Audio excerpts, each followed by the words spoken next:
और ये थी सुर्खियां और अब रुख करते हैं आज की कौन सी कवर स्टोरीज हैं जिन पर हम करेंगे विस्तार से चर्चा। तो आज की 3 बड़ी कवर स्टोरी आपको बता देते हैं। सबसे पहले बात करेंगे बंगाल की सियासत की। टीएमसी ने जहां अपने उम्मीदवारों की लिस्ट जारी कर दी है, क्या है इसके मायने और क्या वाकई में इससे कोई बड़ा सियासी उलटफेर होगा, इस पर करेंगे बात। इसके अलावा बात होगी सस्ते होम लोन की, क्या वाकई में यह मौका है मुफीद अपना घर लेने का। यह है 2 बड़ी कवर स्टोरी। और इसके अलावा बात होगी हम एक तरफ खाना फेंकते रहे और दूसरी तरफ कितने लोग हैं जो दाना चुगते रहे, इस पर भी होगी बात। फिलहाल ये 2 कवर स्टोरी। सबसे पहले बात करते हैं पश्चिम बंगाल की। पहली कवर स्टोरी, पश्चिम बंगाल के रण में विधानसभा चुनाव के लिए ममता बनर्जी की पार्टी तृणमूल कांग्रेस ने अपने उम्मीदवारों की घोषणा कर दी है। टीएमसी ने 291 सीटों पर अपने उम्मीदवार उतारे हैं, वहीं 3 सीटों पर टीएमसी की सहयोगी पार्टी चुनाव लड़ेगी। खास बात यह कि ममता बनर्जी मुख्यमंत्री जो हैं, इस बार नंदीग्राम से चुनावी मैदान में होगी। वो अपनी वर्तमान सीट भवानीपुर से चुनाव नहीं लड़ने वाली हैं। इस सीट से शोभन मुखर्जी को टिकट दिया गया है। तो यह है बड़ी बातें। आज के ममता के रणबांकुरे कौन कौन से हैं, इसका ऐलान हो चुका है। टीएमसी ने 291 उम्मीदवारों की जो लिस्ट जारी की है, उसमें 51 महिला उम्मीदवारों को टिकट भी दिया गया है। तो यह है ममता बनर्जी की लिस्ट, टीएमसी की ओर से जारी की गई। 100 चेहरे ऐसे हैं जिन्हें पहली बार मौका दिया जा रहा है। इसके अलावा बहुत कुछ खास बातें हैं जो ममता बनर्जी की इस लिस्ट में हैं। अब इस लिस्ट के विश्लेषण को समझते हुए हम जरा सियासी मायने समझेंगे कि ममता बनर्जी ने ये जो लिस्ट जारी की है, उससे क्या वाकई में सियासी समीकरण बंगाल के बदलेंगे या नहीं। तो जरा ग्राफिक्स के जरिए आपको समझाते हैं, बताते हैं कि ममता बनर्जी के जो रणनीति बनाई है उसके अंदर क्या है, आज के लिस्ट की खास बातें क्या है, जरा समझाते हैं। देखिए, पहली बात, टीएमसी का जो फॉर्मूला है, 80 साल से ऊपर के किसी भी नेता को टिकट नहीं देने की बात कही गई थी, वो मुकम्मल होता हुआ दिखाई दे रहा है। यह वादा किया गया था। दूसरा जो फॉर्मूला था वो ये था कि लंबी बीमारी वाले किसी भी व्यक्ति को टिकट नहीं दिया जाएगा, यानी कि युवा चेहरों को। और आपको बता दें कि 100 ऐसे चेहरे हैं जिन्हें पहली बार मौका दिया गया है और लगभग 100 ऐसे उम्मीदवार हैं जिनकी उम्र 50 से कम उम्र की भी है। तो कुछ 80 से ज्यादा और कुछ मौजूदा बीमार विधायकों के टिकट काटने की बात पहले भी कही गई थी। और जैसा हमने आपको बताया कि 100 उम्मीदवार ऐसे हैं जो 50 साल से कम उम्र के हैं। तो इस पर खास फोकस किया गया कि युवाओं को टिकट दिया जाए। लिस्ट में करीब 40% से ज्यादा महिलाओं को टिकट दिया गया है। ये खास बात। तो ममता बनर्जी का महिलाओं पर खास तौर से फोकस, युवा नेताओं और छात्र विंग के नेताओं को मौका मिला है। 30 से 40 उम्र के जो कैंडिडेट हैं उनको खास तौर पर फोकस में रखा गया है। और जैसा हमने आपको बताया था कि सितारों, कलाकारों, खिलाड़ियों को ज्यादा भागीदारी भी इस लिस्ट में दी गई है। इसके अलावा ममता बनर्जी ने पहले ही साफ कर दिया था कि भ्रष्टाचार के आरोप, खराब छवि वालों को टिकट नहीं दिया जाएगा। देखिए, 10 साल से मुख्यमंत्री हैं ममता बनर्जी और पहली बार इतनी बड़ी चुनौती ममता बनर्जी को मिल रही है। इसलिए कोई भी रिस्क ममता बनर्जी नहीं लेना चाहती थी और इसीलिए ये पूरी रणनीति बनाई गई और उसके बाद ये लिस्ट जारी की गई। अब जरा इसको समझते हैं। हमारे साथ एएनआई की एडिटर और वरिष्ठ पत्रकार स्मिता प्रकाश जी जुड़ चुकी हैं। उनसे हम समझने की कोशिश करते हैं कि टीएमसी की ये जो लिस्ट है इसके मायने क्या है और क्या वाकई में। स्मिता जी, बहुत बहुत स्वागत है आपका। ममता दीदी की ये जो स्ट्रैटेजी भरी हुई एक लिस्ट है, इस लिस्ट के बाद क्या कुछ बदलेगा और क्या वाकई में जिस तरह से बीजेपी का चैलेंज मिल रहा है ममता को, ये जो रणनीति लिस्ट में दिखाई दे रही है वो कहीं कारगर होगी?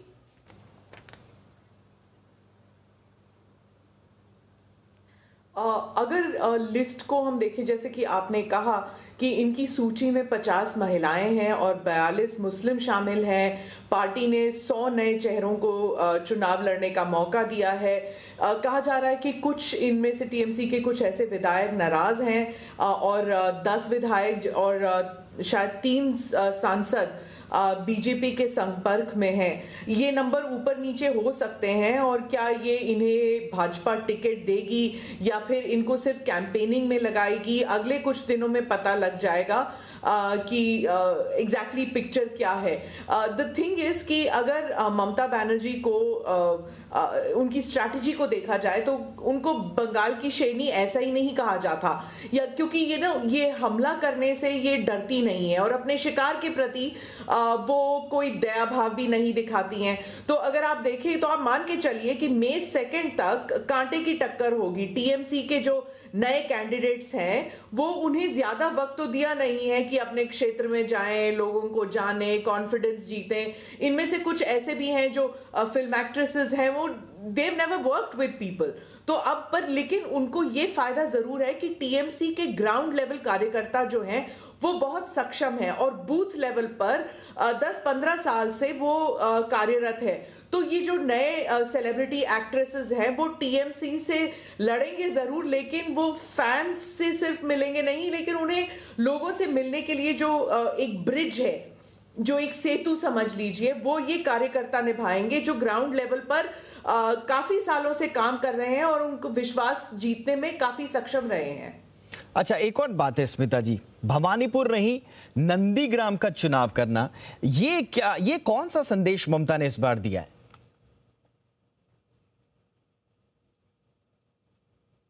जी, अब ममता जी ने ये ऐलान करके कि वो नंदीग्राम से लड़ेंगी, एक तरह से चुनौती दी है कि वो बंगाल में कोई सेफ सीट के खोज में नहीं थी। तो वो लोग जो कह रहे थे कि ममता जी बुज़दिल है, वो शायद अंडर एस्टिमेट कर रहे थे, क्योंकि ममता जी की जो ताकत है उसका वो सही मतलब वो शी डिस्प्लेज इट सीधी तौर पे। वो सीधा शुवेंदु अधिकारी के गढ़ में लड़ेंगी और शुवेंदु यहां से लड़ेंगे या नहीं ये अभी तक तय नहीं है, क्योंकि बीजेपी जो है उन्होंने अपनी उम्मीदवारों की सूची अभी जारी नहीं की है, तो अभी ये स्पष्ट नहीं है। लेकिन ममता बनर्जी का जो ट्रेडिशनल सीट था भवानीपुर, वहां से वो उन्होंने चट्टोपाध्याय जी को मैदान में उतारा है। नंदीग्राम की लड़ाई सच में दीपक जी बंगाल की शोकेस लड़ाई होगी, क्योंकि एक तरफ है भारत माता की जय का स्लोगन, तो दूसरी तरफ है जय बांग्ला। यानी कि ये जो नेता हैं वो 2 स्लोगन्स और 2 आइडियोलॉजीज, उन दोनों के तहत लड़ेंगे। मतलब लड़ेंगे या खेलेंगे, जो ये खेलते कहते हैं ना कि खेलेंगे, लड़ेंगे, जीतेंगे। देखते हैं कि ये जो कड़वाहट है वो कितनी आगे जाती है इस लड़ाई में। वाकई में कड़वाहट तो है, लेकिन अभी तक का स्मिता जी आपका आकलन क्या है? क्योंकि बीजेपी ने पूरा जोर लगाया हुआ है, कोई ऐसा मौका नहीं छोड़ा गया है कि ममता पर वार का कोई भी मौका छोड़ा जाए। दूसरी तरफ ममता बनर्जी एग्रेसिव होके एक स्ट्रैटेजी के साथ, और मुझे लगता है कि क्लैरिटी के साथ, सबसे पहली पार्टी है जिन्होंने अपने कैंडिडेट घोषित किए हैं, किसी चरण में नहीं, पूरे एक साथ घोषित कर दिए। तो क्लैरिटी फिलहाल ममता बनर्जी के खेमे में लग रही है। अभी तक का आकलन स्मिता जी आपका क्या कहता है? बीजेपी कहां खड़ी है, ममता बनर्जी कहां खड़ी हैं इस वक्त?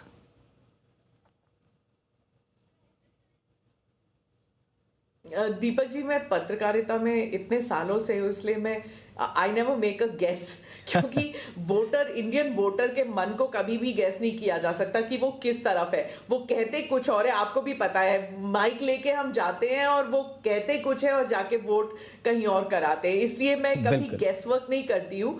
लेकिन ये जरूर है, हाँ मैं मानती हूँ कि जो भी रिपोर्टर वहां ग्राउंड लेवल कर रहे हैं कहते हैं कि ममता जी के जो वोटर्स हैं वो बहुत कमिटेड वोटर्स हैं और वो क्लैरिटी जानते हैं कि ममता जी जो है वो बंगाल की हैं। और शुवेंदु जी के बारे में जो बार बार कहा जाता है कि माइंड में जो एक मैसेज को अगर बार बार आप कहते रहें कि गद्दार है, गद्दार है, गद्दार है, तो कहीं ना कहीं वो डाउट जरूर रह जाता है मन में। लेकिन बीजेपी जो है वो दूसरी तरफ ये कह रहे हैं कि शुवेंदु भी तो बंगाल के बेटे हैं, वो भाजपा के नुमाइंदे हैं या नहीं वो तो बाद में तय होगा, लेकिन गद्दार शब्द कैसे इस्तेमाल कर सकते हैं, क्योंकि वो भी यहाँ के भूमिपुत्र हैं। सो हाउ कैन यू से कि वो गद्दार है, ट्रेटर कैसे हो गए? अगर आप गद्दार कहते हैं तो ममता जी भी तो कांग्रेस से निकली थी, तो क्या वो गद्दार थी? नहीं। तो फिर एवरीबडी हैज अ राइट कि वो आइडियोलॉजी अपनी बदल लें। तो आई डोंट थिंक कि वो गद्दार शब्द का इस्तेमाल ज्यादा हो पाएगा अब, क्योंकि वो अब रेजोनेट नहीं कर रहा लोगों के माइंड में। ओके मैम, आखिरी सवाल आपसे। मिथुन चक्रवर्ती बीजेपी ज्वाइन कर रहे हैं, दादा को लेकर अभी ओहापोह की स्थिति है, लेकिन लगभग साफ है कि 7 मार्च को वो शेयर करेंगे कम से कम मंच प्रधानमंत्री नरेंद्र मोदी के साथ। कितना डिफरेंस क्रिएट करेंगे ये 2 बड़े चेहरे? इसके अलावा भी जैसा आपने कहा कि बहुत सारे लोग अभी लाइन में है बीजेपी ज्वाइन करने की, लेकिन दादा को लेकर पर्टिकुलरली आपका प्रेडिक्शन क्या कहता है? क्या वाकई में बड़ा फैसला लेकर क्लियर कट विजन के साथ बीजेपी में शामिल होंगे, या सिर्फ अभी अपनी प्रेजेंस दिखाकर, उपस्थिति दिखाकर दादा साइड हो लेंगे?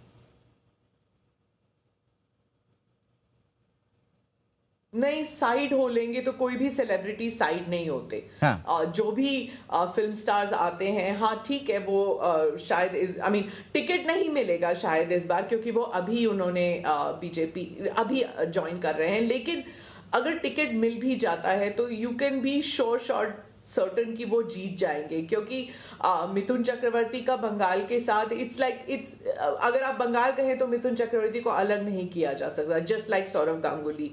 तो yes, it will have an impact. और दीपक जी, जैसे जब मैं मथुरा गई थी तो मैंने सोचा कि हेमा मालिनी जी इस बार तो पक्का नहीं जीतेंगी, क्योंकि जब लोगों से बात कर रहे थे लोग कह रहे थे वो तो यहाँ आती नहीं है, कोई काम नहीं किया, ये नहीं किया, वो नहीं किया।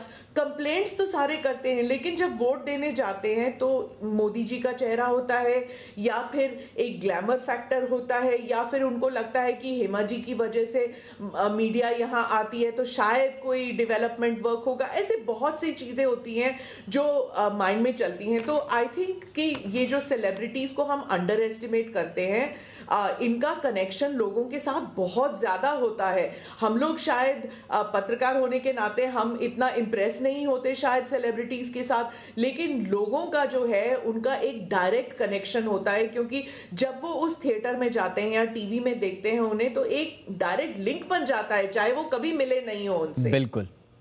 बहुत बहुत शुक्रिया स्मिता जी इस तमाम जानकारी के लिए। बहुत सार गर्भित और बड़ा इंटरेस्टिंग विश्लेषण रहा।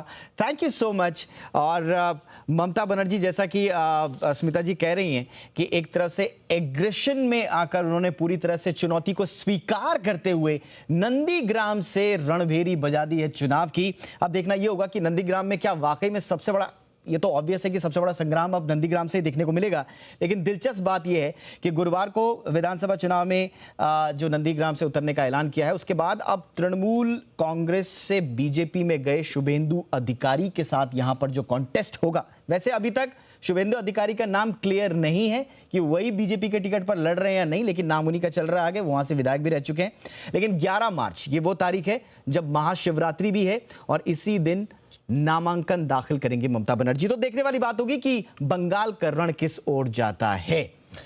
बहरहाल, तो एक तरफ पश्चिम बंगाल में टीएमसी ने उम्मीदवारों की लिस्ट जारी की है, तो वहीं असम के लिए आज बीजेपी ने उम्मीदवारों की पहली लिस्ट जारी कर दी है। मुख्यमंत्री सर्बानंद सोनोवाल पिछली बार की तरह माजुली से और हेमंत बिस्वा शर्मा जालुकबरी सीट से चुनाव लड़ेंगे। बीजेपी ने आज 70 सीटों पर उम्मीदवारों की लिस्ट जारी की है।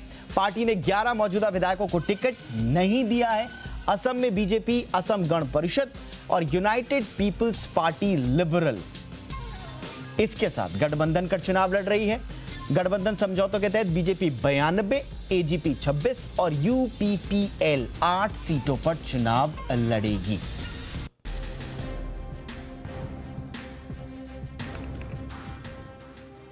तो ये थी आज की हमारी पॉलिटिकल कवर स्टोरी, और अब बात करते हैं आपके काम की खबर की। आज की दूसरी कवर स्टोरी आपसे जुड़ी हुई, आपके सपनों से जुड़ी हुई। जी हां, अगर आप घर खरीदने की तैयारी कर रहे हैं तो फिर घर खरीदने की सोचिए मत, एक कदम आगे बढ़ा दीजिए, क्योंकि हो सकता है कि ऐसा मौका दोबारा ना आए, क्योंकि होम लोन की जो ब्याज दरें हैं वो काफी ज्यादा सस्ती हो गई हैं।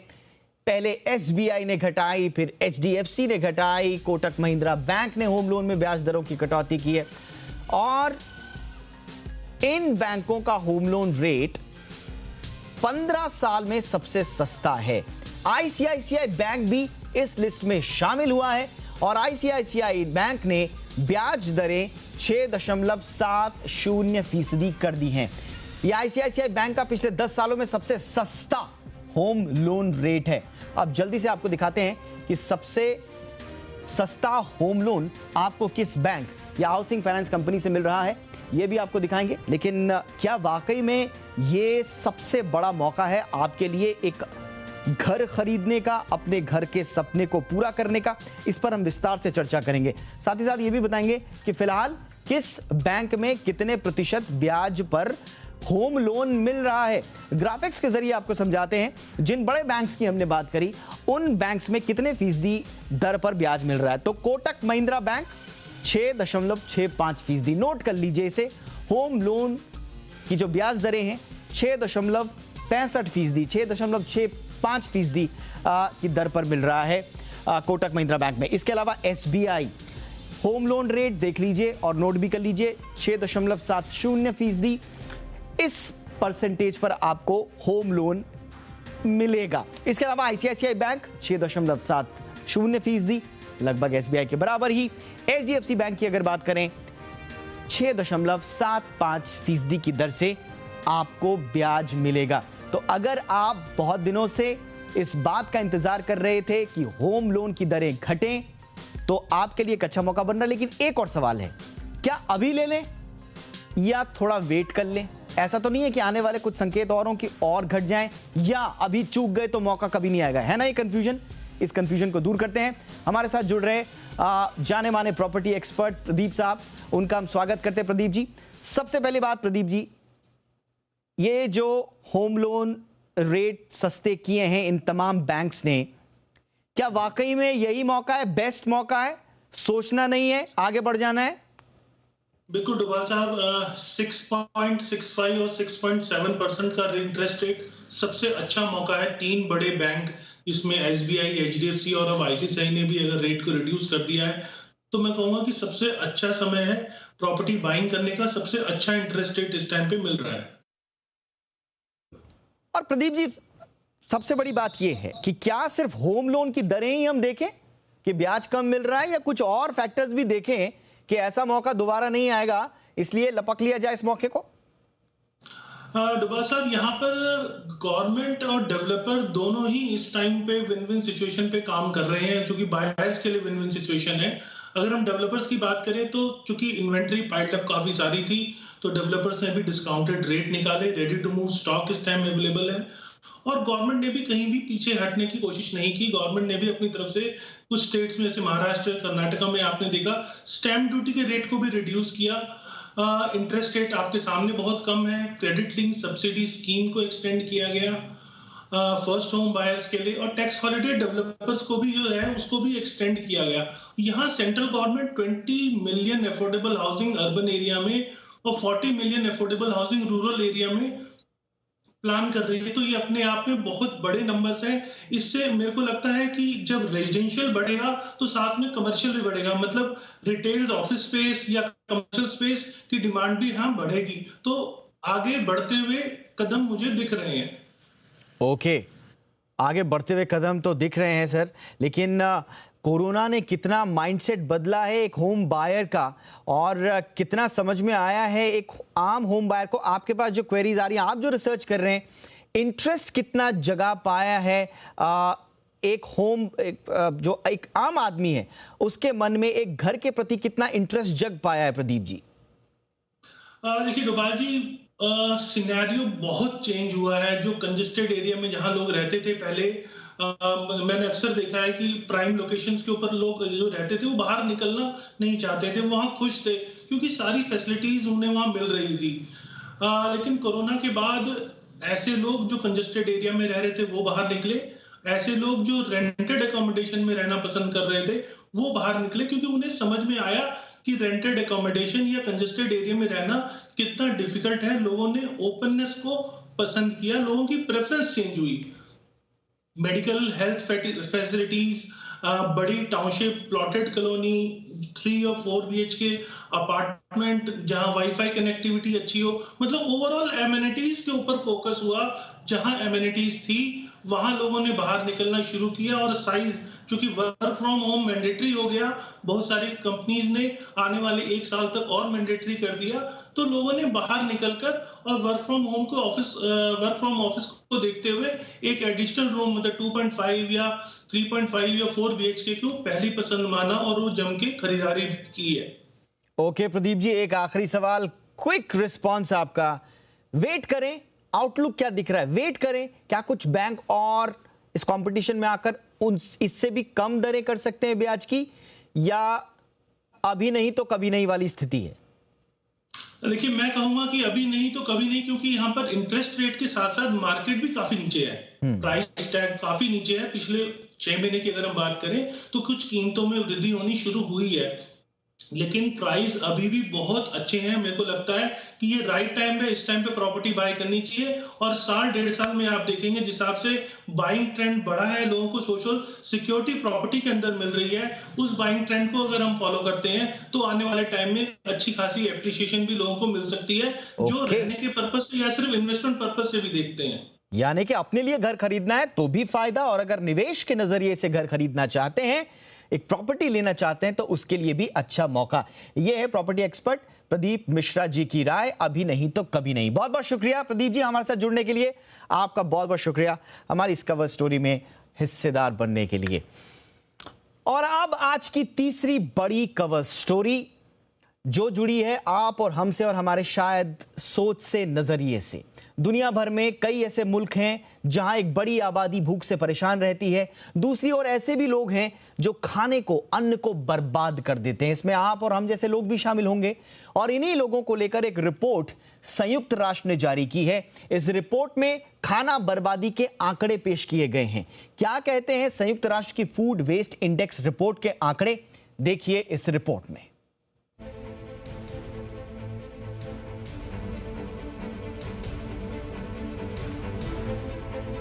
हर साल देश में बर्बाद होता है लाखों टन खाना। हर भारतीय हर साल 50 किलो खाना करता है बर्बाद। संयुक्त राष्ट्र की ओर से जारी रिपोर्ट में खाने की बर्बादी को लेकर चौंकाने वाले आंकड़े। जी हां, संयुक्त राष्ट्र की ओर से तैयार खाने की बर्बादी के सूचकांक की जो रिपोर्ट जारी की गई है, वो चौंकाने वाली और हमें सचेत करने वाली है। रिपोर्ट के मुताबिक 2019 में 93 करोड़ 10 लाख टन खाना बर्बाद हो गया, जो कुल उपलब्ध खाने का 17% है।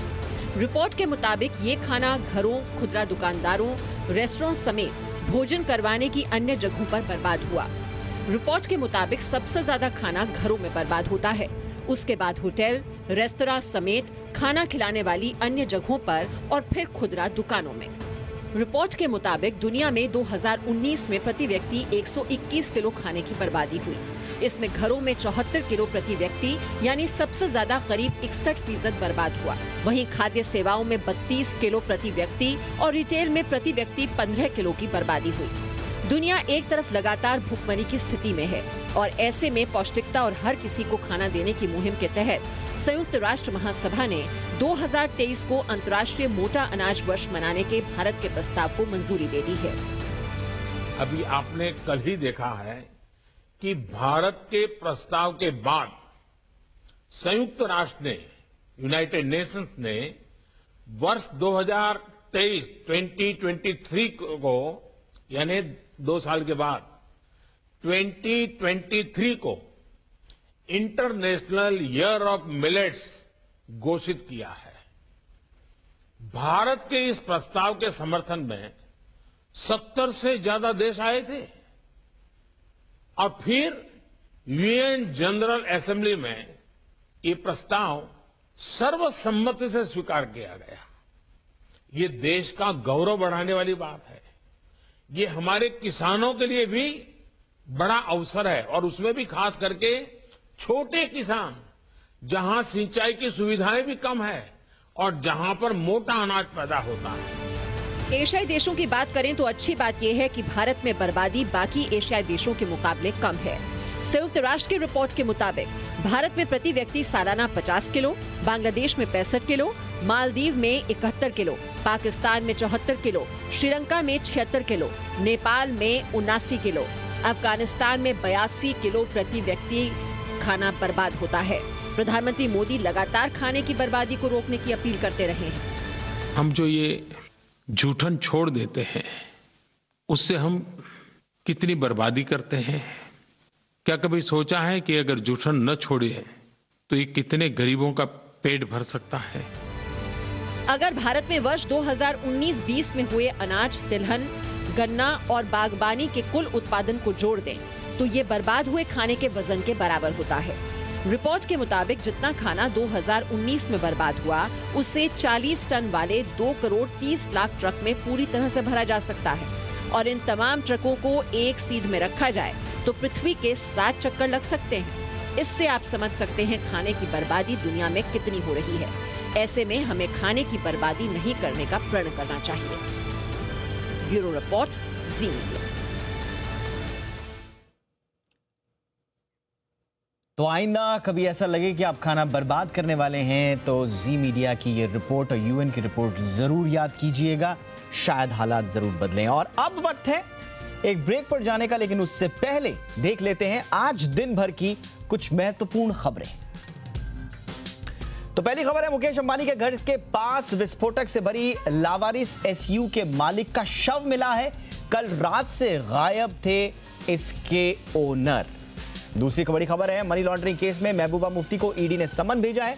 15 मार्च को पेश होने को कहा गया है। तीसरी खबर, सीबीएसई ने 13 से 15 मई के बीच होने वाली सभी बोर्ड परीक्षाएं स्थगित कर दी हैं। चौथी बड़ी खबर, तमिलनाडु चुनाव के दौरान सामने आई है। कार्ति चिदंबरम की मांग है कि प्रियंका गांधी कन्याकुमारी से चुनाव लड़ें। पांचवी बड़ी खबर, भारत बायोटेक ने नेसेल यानी कि नाक से लेने वाली वैक्सीन का ट्रायल शुरू कर दिया है। छठी बड़ी खबर, चारा घोटाला केस में लालू यादव की सजा 4 हफ्ते बढ़ाई गई है। एम्स में इलाज हालांकि करा सकेंगे। सातवीं खबर है, कोरोना से जुड़ी हुई, देश में पिछले 24 घंटे में 16,838 नए मामले सामने आए हैं और 113 लोगों की गई है जान। और अब बात करते हैं बाजार और कारोबार की। तो हफ्ते की शुरुआत में जो तेजी बाजार ने पकड़ी थी, उसे आखिरी कारोबारी दिन तक बाजार जारी नहीं रख पाया। बाजार में लगातार दूसरे दिन मुनाफा वसूली हावी रही। ग्लोबल मार्केट्स के दबाव में निफ्टी करीब 150 अंक टूटा और 15,000 के नीचे बंद हुआ। बैंक निफ्टी भी 650 पॉइंट लुढ़क कर बंद हुआ। सेंसेक्स की बात करें तो इसमें भी भारी गिरावट देखने को मिली। सेंसेक्स 441 अंक गिरकर 50,405 के स्तर पर बंद हुआ। दूसरी तरफ बैंक निफ्टी 574 अंक टूटकर 35,228 पर बंद हुआ है। बाजार पर आज ग्लोबल मार्केट्स का दबाव और बढ़ते बॉन्ड यील्ड का डर साफ तौर पर हावी रहा। और आज के बाजार में किन शेयरों में सबसे ज्यादा एक्शन देखने को मिला, ये बताने के लिए मेरे साथ जुड़ रहे हैं मेरे सहयोगी वरुण दुबे। बताइए वरुण, आज के बाजार में कहां क्या एक्शन रहा?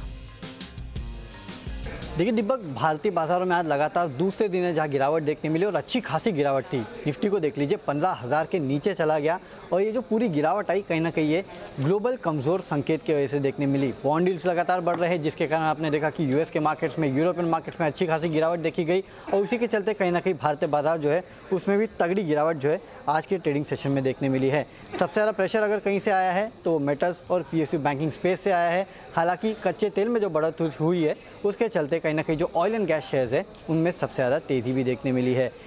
स्टॉक स्पेसिफिक बात करें तो निफ्टी में टॉप लूजर्स में IndusInd bank, Wipro, Tata Motors, UPL जैसे काउंटर्स है जिनकी जम के धुलाई हुई है। इसके अलावा एफएनओ में देखिए Apollo tyres, Apollo hospitals, Havells, Manappuram finance. In fact Havells को तो यूबीएस ने डाउनग्रेड किया, उसका भी इंपैक्ट देखने मिला।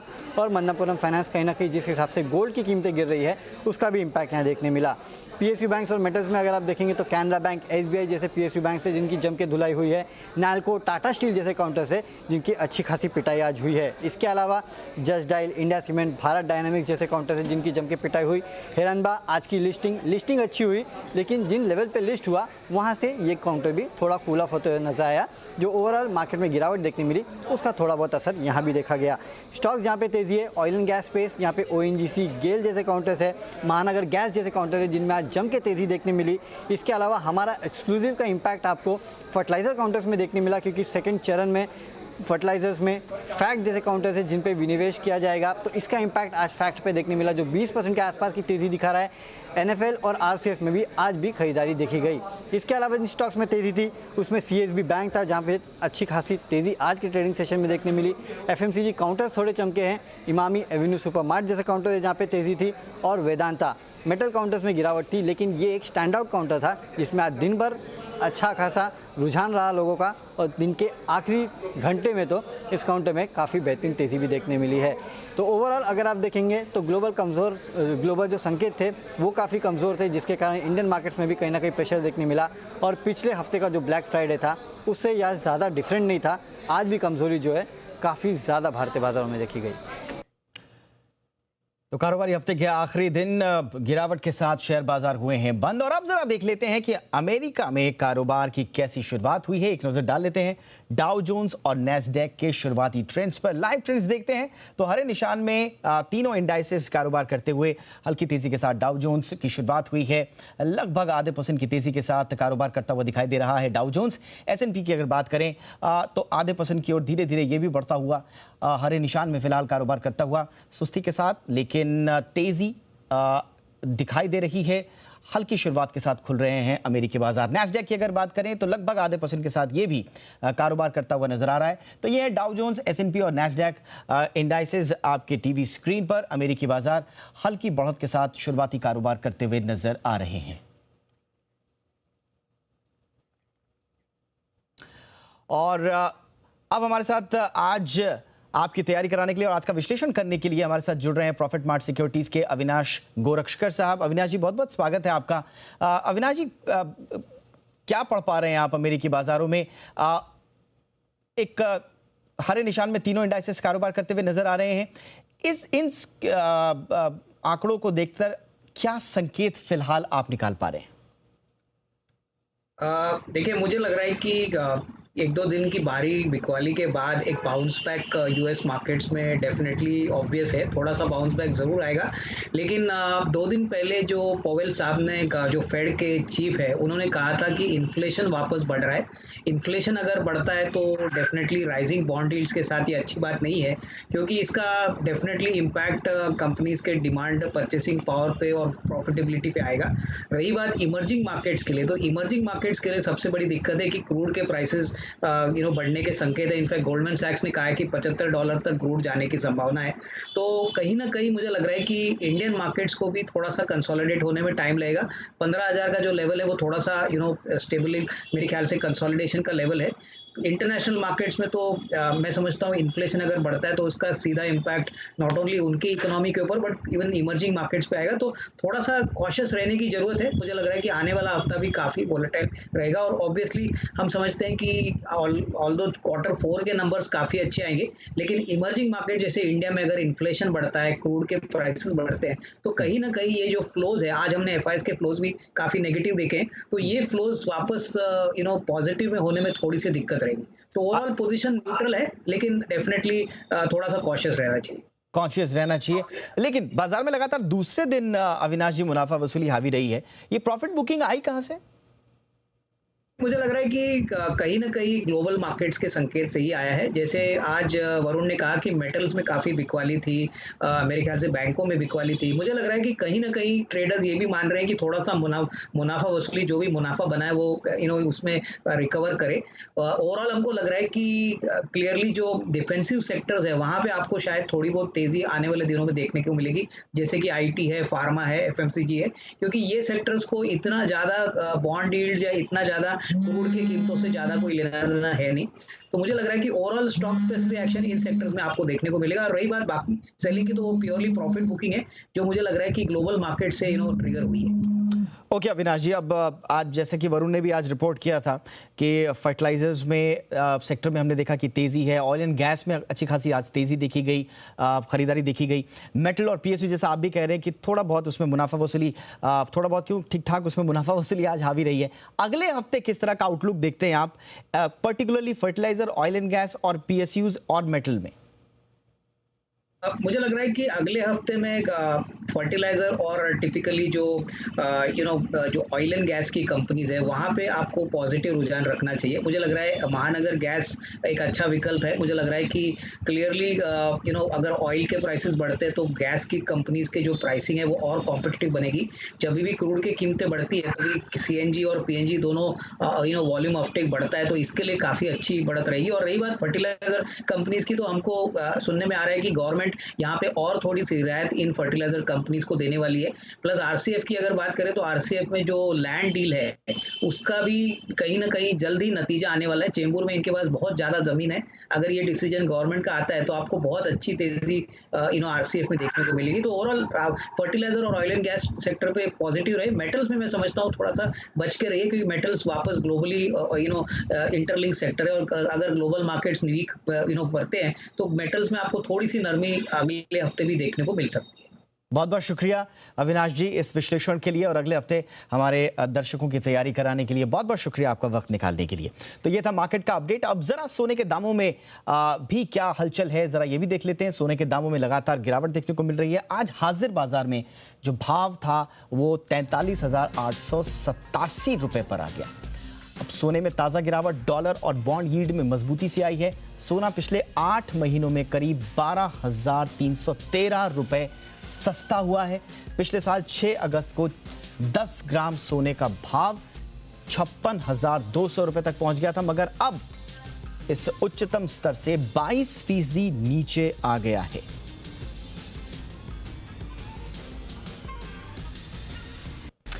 तो ये तो बात हुई हाजिर भाव की। अब देखते हैं कि वायदा में क्या है सोने चांदी का हाल। अब गोल्ड और सिल्वर का भी अपडेट ले लेते हैं। सोने और चांदी में गिरावट का रुख बना हुआ है। एमसीएक्स पर थोड़ी तेजी के साथ गोल्ड जो है वो कारोबार करता नजर आ रहा है। 0.03%, 14 रुपए के आसपास तेजी के साथ एमसीएक्स पर गोल्ड कारोबार करता नजर आ रहा है 44,555 के स्कोर पर।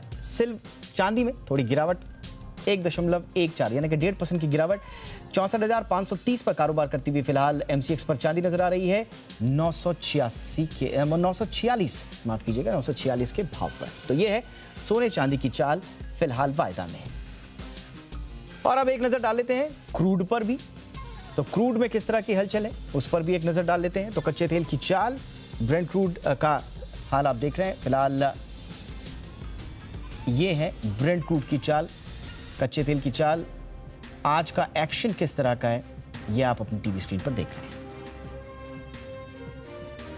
एमसीएक्स क्रूड 3% के तेजी के साथ ऊपर कारोबार करता नजर आ रहा है भाव जो है। और इसके अलावा क्रूड में जो एक्शन है वो टीवी स्क्रीन पर आप देख पाएंगे। और इस बीच पेट्रोल डीजल की महंगाई के बीच एक बुरी खबर आई है। तेल उत्पादक देशों के संगठन ओपेक और अन्य सहयोगी देशों ने कच्चे तेल की उत्पादन क्षमता में कोई बदलाव नहीं करने का फैसला किया है। इसके साथ ही फैसला लिया गया है कि कच्चे तेल के उत्पादन में कटौती जारी रहेगी। ओपेक देशों के इस फैसले का सीधा असर भारत पर भी पड़ेगा। देश में पेट्रोल की कीमतें मौजूदा समय में 100 रुपए के पार चल रही हैं। ऐसे में उम्मीद थी कि ओपेक देश आपूर्ति बढ़ाएंगे जिससे कीमतें कम होने के आसार थे, लेकिन ऐसा हुआ नहीं।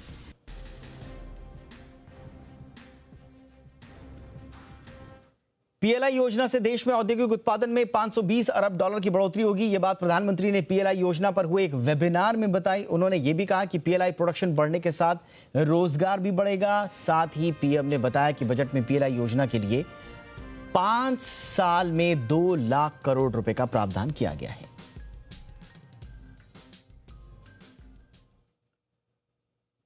और अब वो खबर जिस पर लगी है जी बिजनेस कि वो खबर जिस पर लगी है मुहर। जी हां, परिवहन मंत्रालय ने 1 अप्रैल से कारों में फ्रंट एयरबैग अनिवार्य करने का नोटिफिकेशन जारी कर दिया है। सरकार ने आपकी कार को ज्यादा सुरक्षित बनाने के लिए देश में बिकने वाली सभी कारों के लिए एयरबैग्स अनिवार्य कर दिए हैं। यही नहीं, 31 अगस्त तक मौजूदा सभी मॉडल्स में फ्रंट एयरबैग अनिवार्य हो जाएगा। इससे गाड़ियों की लागत कुछ बढ़ेगी मगर लोगों को ज्यादा सुरक्षा मिलेगी। महंगी और लग्जरी गाड़ियों में से 6 से 8 एयरबैग्स ऑलरेडी लगे होते हैं।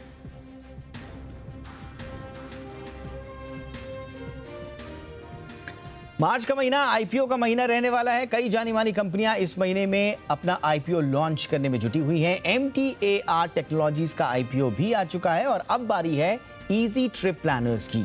इजी ट्रिप प्लानर्स 8 मार्च को अपना आईपीओ लॉन्च कर रहे हैं।